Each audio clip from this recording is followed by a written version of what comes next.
Ben, in with a 2 under 70, how different did that round feel today than the opening 2 rounds? It actually felt pretty similar. It's just on the greens. I didn't convert as many putts, but hitting it really solid. Gave myself a lot of birdie looks out there. Missed a short one on the first. But all in all, I felt like I hit some really good putts today. It's just a lot of them didn't drop.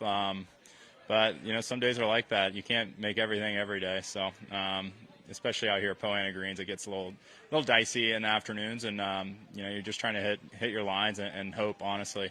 But hitting it solid, just got to continue to plug along. Not even that, someone asked me if I was frustrated after that. Definitely not. I have a 1-shot lead on the PGA Tour going into Sunday, and my game feels great, so I can't complain at all.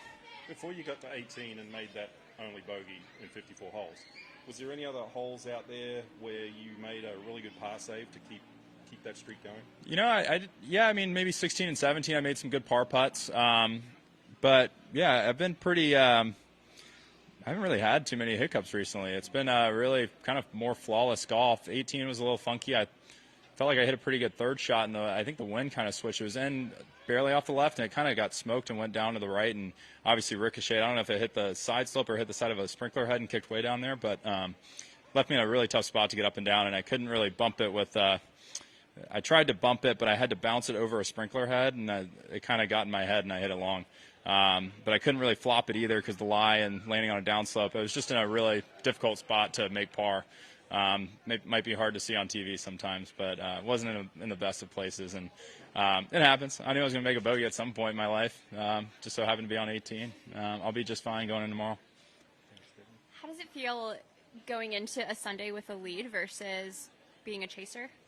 Yeah, it's definitely it can be a little bit different of a mentality, but I've got to have that chasing mindset as a leader because I know all those guys behind me are going to stay aggressive, and I've got to do everything I can to stay in front and come out tomorrow and be ready to make birdies. There's no holding on. There's no defense. It's offense all the way through 18 holes. How often are you looking at a leaderboard? How what? Often are you looking at a leaderboard? I look occasionally. Today I look just more for fun, but I'm pretty focused on my own game. I used to not try to look at the leaderboards that much. Now I don't really, nothing doesn't really bother me whether I see someone or not. I can only control what I can do, and I know there's some really talented players right behind me that are going to play really good tomorrow, and I've got to play better. Yesterday you talked about feeling freer than you did in the playoffs. Does that extend to tomorrow? Oh, definitely. Yeah, I feel good going in tomorrow. I'm sure I'm going to sleep just fine. It helps to have won a couple times on tour. I can build on some of those past experiences, and I'm just really excited to get out there and tee it up on 1 tomorrow and get it rolling. It'll probably be another 18 hours until I tee off, but nonetheless, I'll be ready. Yeah. How does it feel having a lead when the world #1 player is in the group behind you?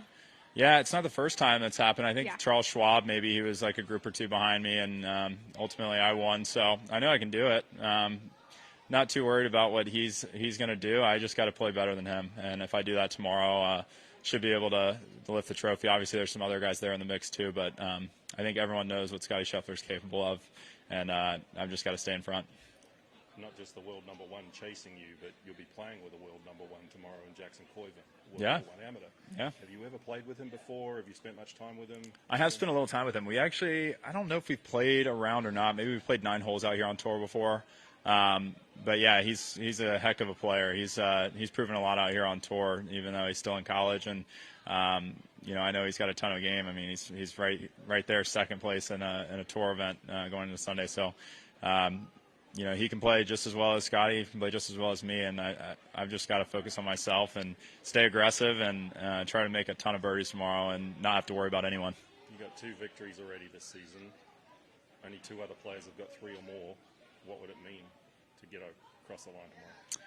Yeah, it would mean a lot. I mean, it's awesome. It's good to see hard work kind of pay off, and it just says a lot about kind of who you are as a golfer, trying to win multiple times on tour. And I'm trying to kind of gradually progress as a golfer and become more and more elite, and getting to 3 wins this season would definitely put me in that picture. And I'm just trying to play as good as golf as possible, and wherever I end up, I end up. Good job. Thank you. One more question. When you look at your career trajectory, is this something that you not expected of yourself, but believed that you could do? 2 wins, potentially a 3rd tomorrow, and then also playing on the Ryder Cup team? Yeah, a lot of things have gone faster probably than a little bit anticipated, but I'm kind of one of those guys. I set a goal and I'm like, all right, I've got to win on tour. Now I wanted to win again, and then this summer I wanted to win a major. I felt like I was playing really good golf at the U.S. Open and didn't get it done. I finished 10th, but I felt like I was way closer to getting in that mix and being right there near the lead than where I finished up because my game felt really good. So that's kind of next on the agenda. Winning another tour event is definitely obviously a goal. I want to continue to try to win as many of these as possible.